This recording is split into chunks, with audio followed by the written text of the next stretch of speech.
Oh, we're live now on this Friday morning. We're just going to give people a sec. This is like, guys, the stall portion. So, Terry, if you'd like to talk as much as you want during this stalling portion, you're welcome to. And then we're going to jump into the conversation too. The problem is if I start talking, I'm not going to stop Jody. So probably let James Alexander Button III have the floor in this. That may or may not have been written into James Alexander Button III's contract to do this video today. That's right. Yeah, I was told there was no speaking parts. Yeah. Exactly. Too much fun. Well. So what's going on, Terry? Like, do you have the tallest house in the world over there? Yeah. Yeah, it's kind of like, look at that. It just Oh, keeps going and going. There's a fan. See the fan? You're my number one fan. I'm not. No, I'm your number one fan. Is that better? Like up your nose angle. Yeah, everything's good, Thank man. you. Good morning, John. It's good.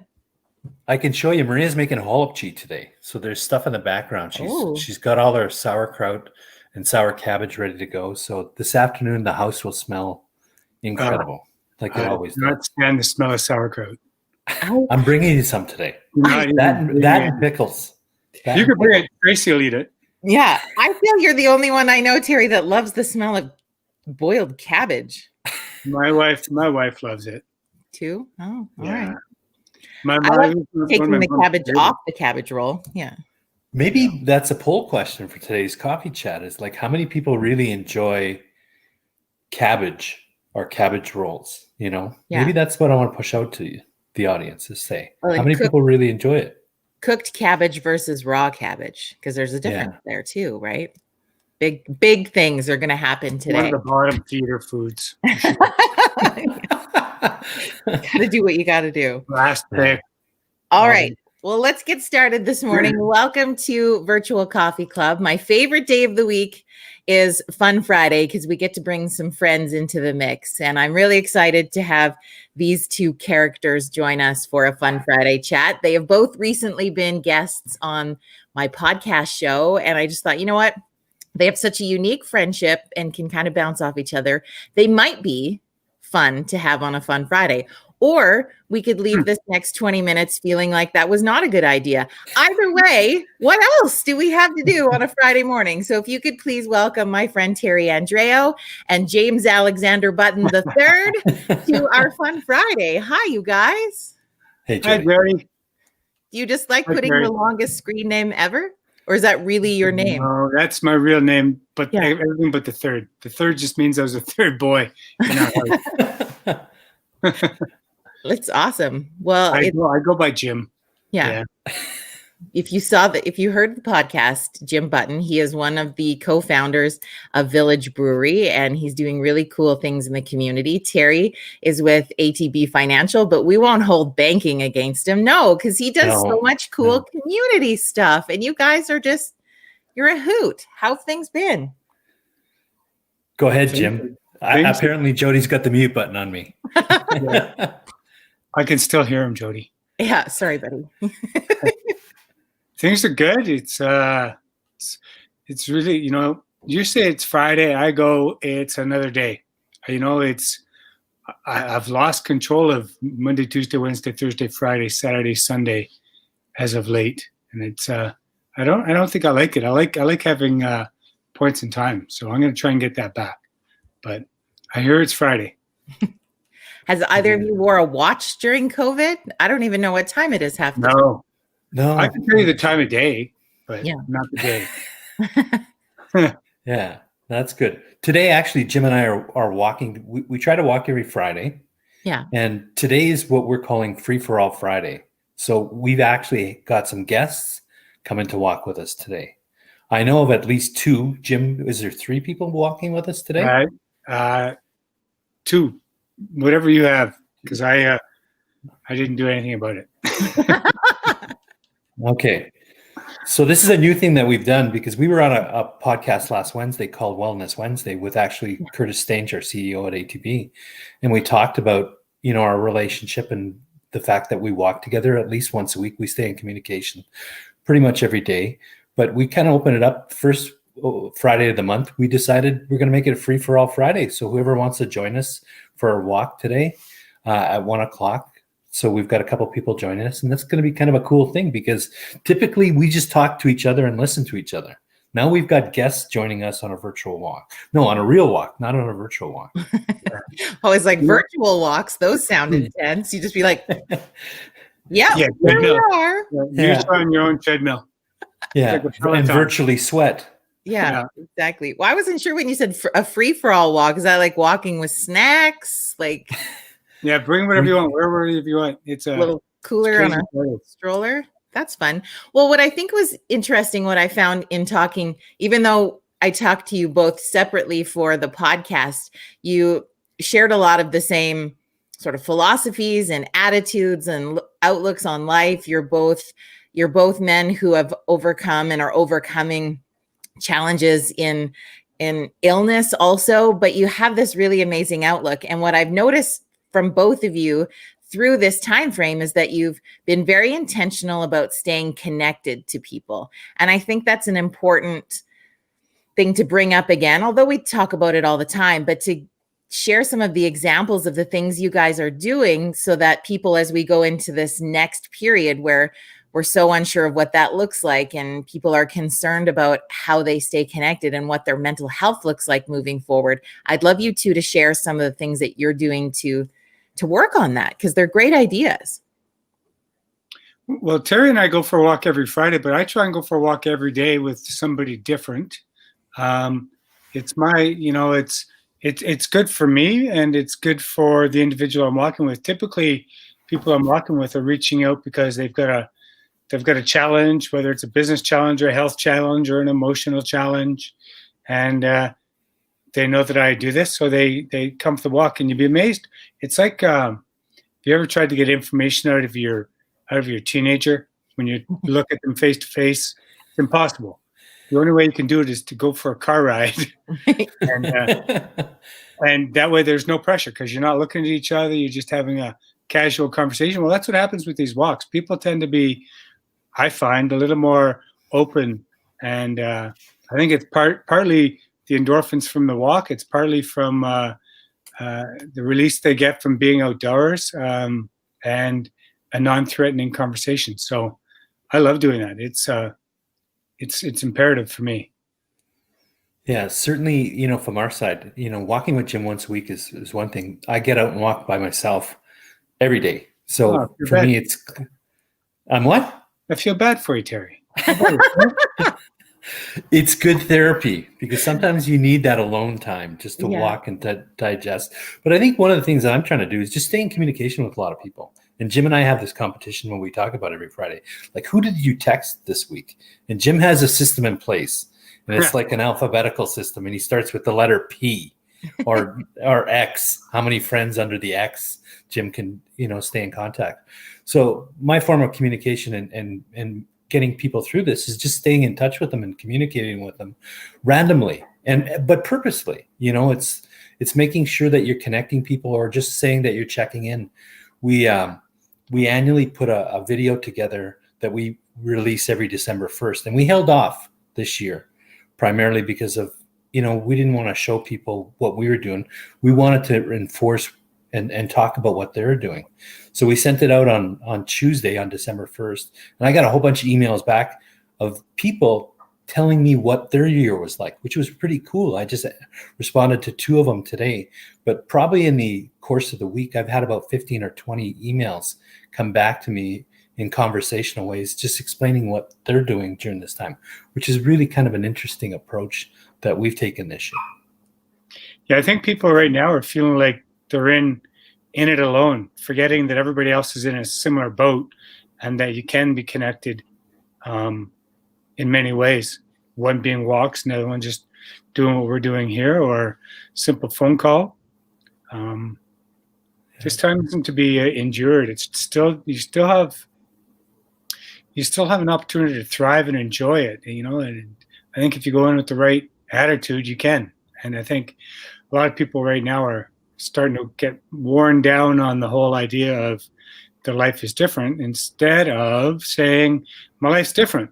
What can I do to keep it exciting or keep thriving and or keep doing things different than I was before. And it's just it's a headspace you got to get your head around to find the positive twist to it, because it's not going to be here forever. And then I would really feel bad for those people that get to the end of this time and go, oh, I had all that time to get that thing done and I never got to it. Now I'm too busy to do anything. I think people just naturally, if you're a positive attitude, you'll probably find good in it. And if you're somebody that looks at it from a glass half full, then you're probably going to be half full even when the good stuff comes back. Theoretical stuff. I don't think it takes very long in the grand scheme of things. I always thought if someone pops into my mind, like for whatever random reason, we have a thought of somebody, I'm always like, that's a cue for something. So it takes less than 30 seconds to either text that person or Facebook message them or however you communicate with them and just be like, hey, you popped into my mind today. Just wanted to tell you I'm thinking of you. Have a good day. You don't have to engage in big, long conversations. I think sometimes we maybe don't call someone or text because you think, well, do I have time for that? You probably do. But if you don't, just even sharing a thought, like think of how good that feels when you receive a message from someone that someone thought of you today. Like that's powerful. 100% agree. And time's interesting. Time's interesting because it's so relative.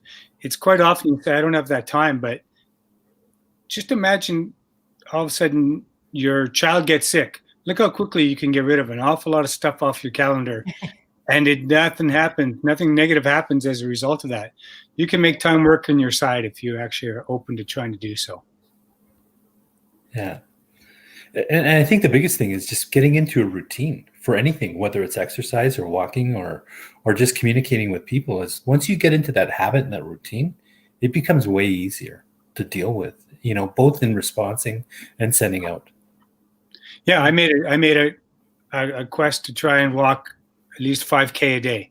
And just saying that changed my numbers. Now there's my numbers when I show my numbers at the end of the year, there's only 1 month that I actually averaged 5K a day.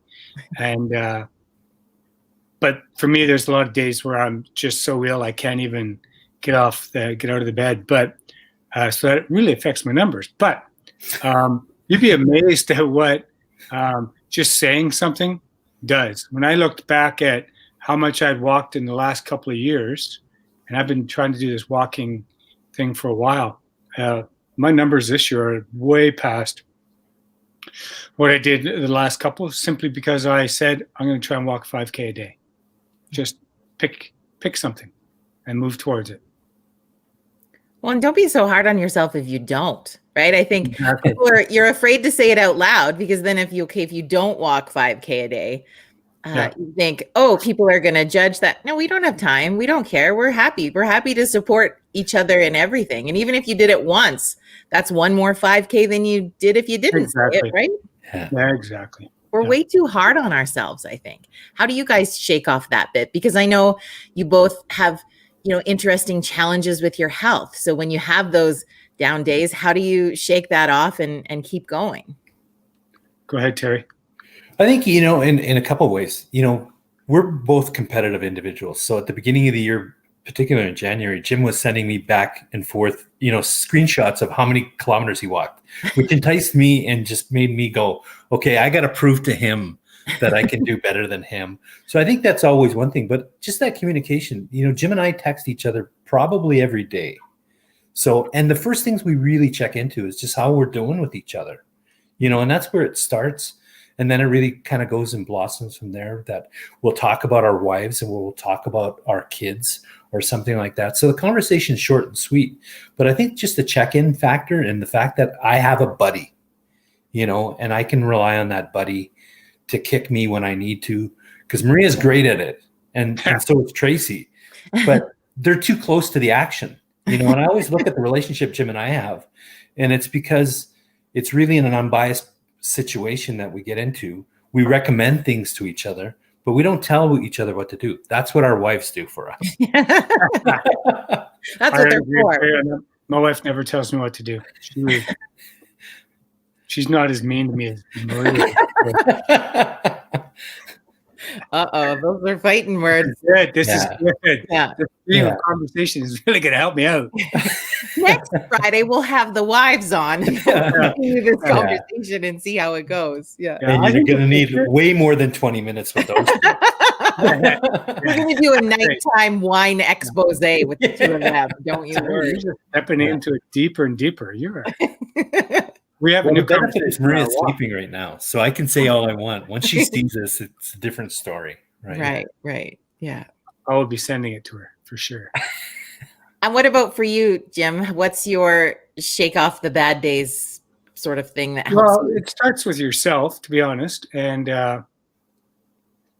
now it's really easy for me to say a positive mindset, but if you have depression and or you have a really tough gig going in your mental health, it's really tough to get out of it by yourself.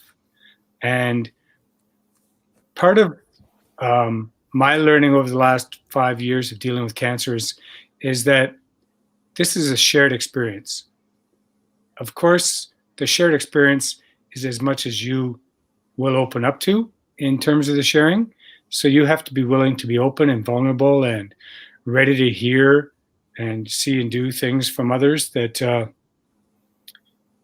can help you get past something. But I think if you can, so when I say start with yourself by sharing what you're going through. And I'll pretty much guarantee that the others around you will instantly or over time help you up and out of it. But if you just sit there by yourself, it's a pretty much a guarantee that it'll be a negative spiral, attaching onto a negative spiral, and you'll just continually go down the funnel, as opposed to you get into a conversation with somebody and then there's a reset that happens, or we call a pattern interrupt. And that pattern interrupt kind of makes you go, oh, right, okay, things aren't all that bad. Thanks for reminding me. Let's get it a little bit more positive on the next step here. Well, I think it's okay to admit when that is a struggle, right? I don't think people talk enough about the work that can sometimes take, because you think, oh, just be positive, or, oh, just think good thoughts. Or, last week on our Fun Friday, we talked to a really great couple out of Lethbridge who the husband has been diagnosed with brain cancer. He had 2 tumors in there. Really positive guy. His wife, Stephanie, shared with us how she's just not wired that way, like to have that positive mindset and to do that. She said, I actually have to work at this every day.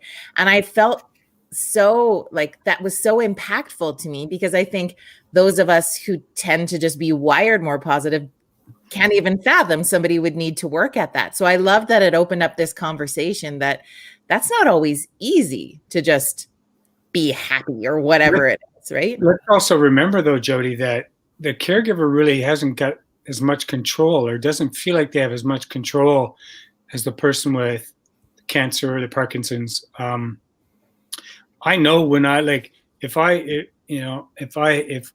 wince, Tracy goes, "What's that? What's going on?" And I go, "Yeah, it's just some gut pain, or it's just it's my pancreas or whatever, and I have a better sense of what's going on. She can't tell how serious or not it is, because quite often I'll try and say it's nothing. Yeah. And she knows it's not. So she's kind of lost a bit of control there. So I can empathize. She's probably not wired in a positive streak, but she also has the curse of being the caregiver versus the patient. Yeah. Would you agree, Terry? 100%. I'm in the same boat. It's normally around my sleep patterns. Like, why are you getting up? I really don't know why I'm getting up at 4 o'clock in the morning, but I'll deal with the uncertainty as it comes. And I agree on that side. Maria's a great caregiver, and, she's always asking questions around how I'm feeling and what I'm feeling in pain and the degree of that. So, but their job is tougher than ours going through it. And, for them to remain positive is only going to help us in the long run. Yes, we got to make sure we check in with the people we know who are caregivers in this world, and 100%. sending them little pieces to fill their cup, because they're kind of managing 2 cups, right? Yeah. So Yeah. Well, they're managing 2 cups, and when they see somebody, they've typically, and I've seen this happen all the time, they say, "How's Jim?" And they kind of forget to even check in how with are you? who they're talking to, and it bypasses them. So they become pushed into the shadows a bit. So I try really hard to make sure people understand that, check in with the caregiver, because they're having a struggle, because they've got to, not only do they have to help manage us, Terry and I, they also have to manage themselves. Then they have to manage the family. Yeah. And there's times where I'm in the hospital for a couple of weeks, so she's got to manage the house, everything. She's in charge of all of it. So, well, I don't know if they have a National Caregivers Day. We'll have to Google that after this. And if they don't, I think we should make one. We should just declare a day coming up. The 3 of us will combine our brains. We'll make a day, and then let's just throw out as much love as we can for caregivers that day, and whatever that could look like. Good. I'm all for it. Yeah. I support that as well. I think honestly there was one, because I just recognized it the other day on I Twitter, probably missed something like that. Yeah. Well, being the social media guru that you are, you probably have it all cataloged and you've got it. Right. I've just actually go got back. a calendar. I've got a calendar of what days. I think today's horseradish day. Horseradish Day. He's making it up. He lies a lot. That's the thing that remember with Crazy. He lies a lot. Don't go down that negative trail, Jim. Stay positive.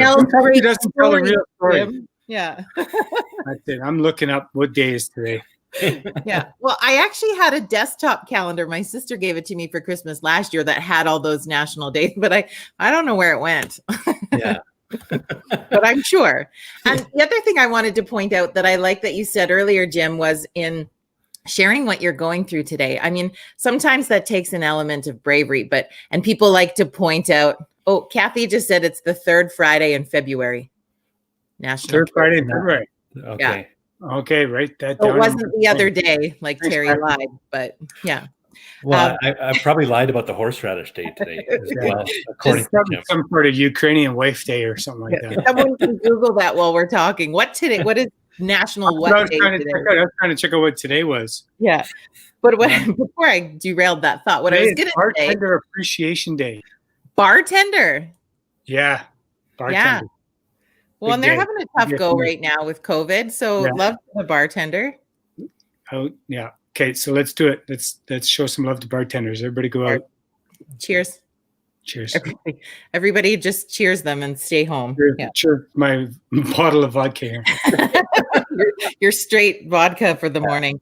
But what I was going to finish saying, boys, was that when you were sharing about sharing, there's a lot of slight against the negativity social media can have. Yeah. But I wanted to point out that never have I seen a post where somebody shares, hey, I'm having a rough day, or this isn't working, or whatever, that all the comments have went, wow, never experienced that before.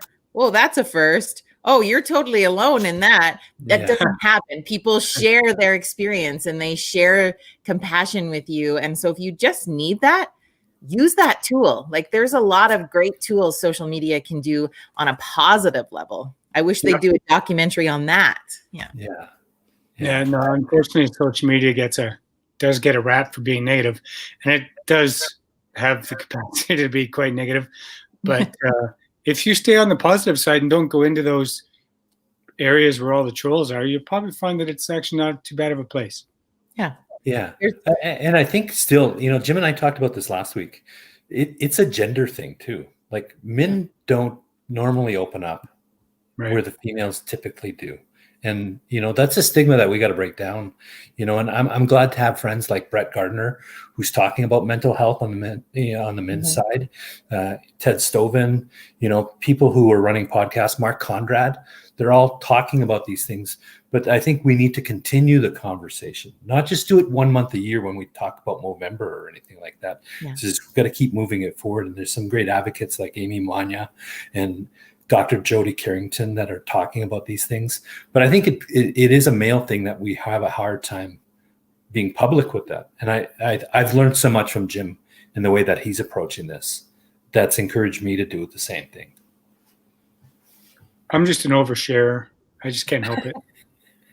Yeah, check out Jim's blog and you will get the oversharing. I mean, we talked all about your hemorrhoids in our podcast. So, I mean, apparently I can share whatever you want to dish out. It's good. You don't want to know what we share on our Friday walk. I kind of do because I'm a curious soul, but I kind of don't. Yeah, I get reminded every once in a while by my wife that I've just pulled off a TMI, too much information. When I explain what's going on with my body, she goes, "Okay, that's too much." I didn't the edited version. Yeah, I didn't need to know that. Yeah, no, I try to on Gather with Jim. I try and bear it all because I know there's people coming in behind me that are also dealing with the experience, and they might be dealing with it for the first time. So by talking about hemorrhoids or talking about pancreatic pain or talking about all the things that come as side effects from chemotherapy or immunotherapy, psychological and physical. I know I know it to be true that people appreciate it because I get calls from around the world or texts and emails from around the world. People saying, "Thank you so much. When I read your blog about that and it happened to me, I wasn't as freaked out as I normally would have been." So that gives that feeds back up to what Terry was saying in terms of men need to share more because we have these experiences that women don't have, and if nobody tells us about it, then we're always surprised by it and taken aback. Exactly. Yeah. Why are you laughing at me, Terry? That was mean. No, it didn't mean to be mean, Jim, and I apologize. And I'll give you a virtual hug. Okay, bring it in.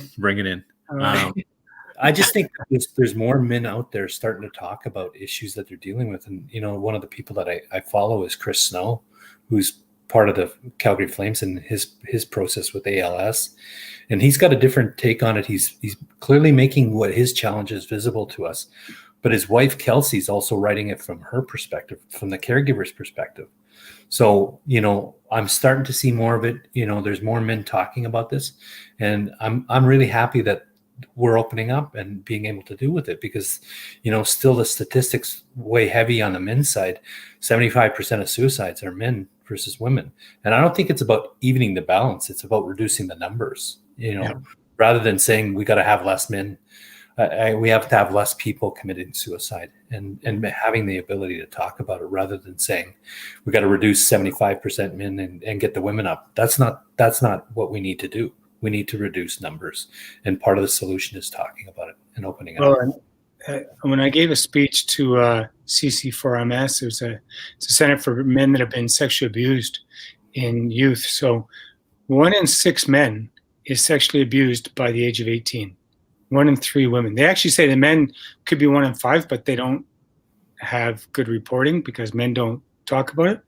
And that manifests into things like suicide and inability to get a job, men just have been told to suck it up. Don't be a crybaby. Be a guy. Be a guy, just man up. And it manifests itself later in life. And so, you'd be amazed at how much men, how tough it is on men as well as it is women. Like, it's tough on everybody, and you need a good ecosystem around you to get through it. It's not just people that are dealing with cancer and Parkinson's that are having the hard times. Well, and I don't think you're ever going to hear a woman say, "Man, I'd wish you'd stop sharing so much of your feelings with me." Yeah. But you heard guys say that. Chicks dig that. So I mean, come on, boys. Like, these are good things to do. Yeah. Women will put out a picture of them on Facebook, and it'll be a long string of "you look great, you look so healthy, you look so happy," everything. Guys put up, it's like crickets. Yeah, whatever. Why are you posting that, loser? Okay, well, there you start it. Start the trend. Post a selfie, and we'll start commenting how good you look. Yeah. No. I It's can't. all good. Have you heard of Project All In? No.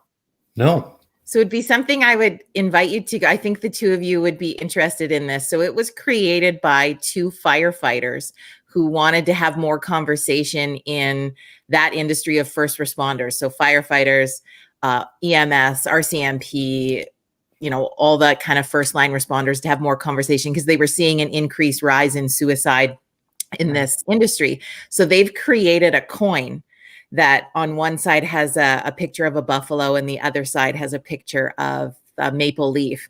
And the coin is to symbolize, if you say went out for coffee with somebody, you could put the coin on the table and it would mean I need to have a deeper conversation or ask me something more, or just a way to kind of open that conversation. And they've started this really amazing campaign of trying to break that stigma and, again, have more conversation. It's really fascinating what they've been doing, and how many coins they've got now around the world is growing rapidly. And it was created by two firefighters in Alberta.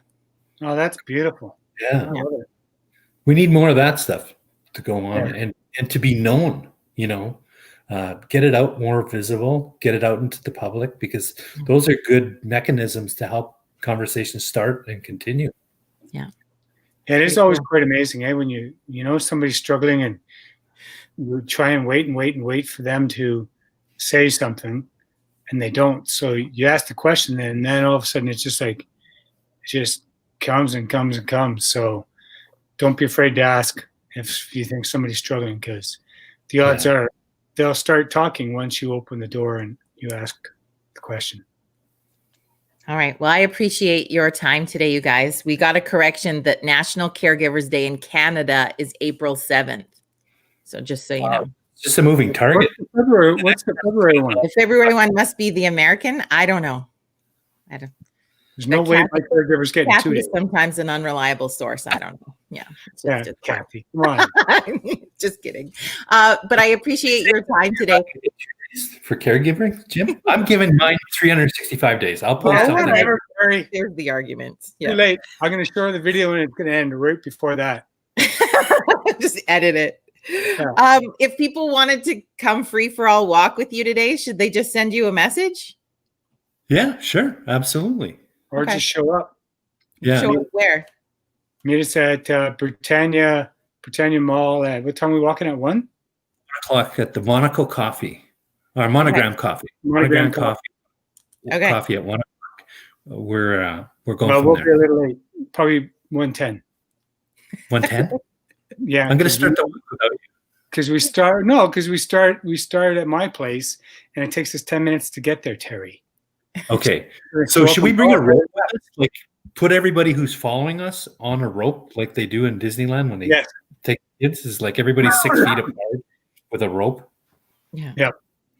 Oh, Kathy sent me a text and it's showing that National Caregivers Day, the third Friday in February, is honoring healthcare professionals that are caregivers. So she's not a totally unreliable source. All right, Kathy, you're in the good books again. Yeah. Well, redeemed. Anyway, you guys, I'm going to let you go so you can carry on with your day. Thank you so much for having coffee with us today and sharing your hearts as always. It's just always a pleasure to chat with you guys. And we're going to go on a walk soon. Excellent. Good. Thanks for having us. Okay. Bye, guys. Bye.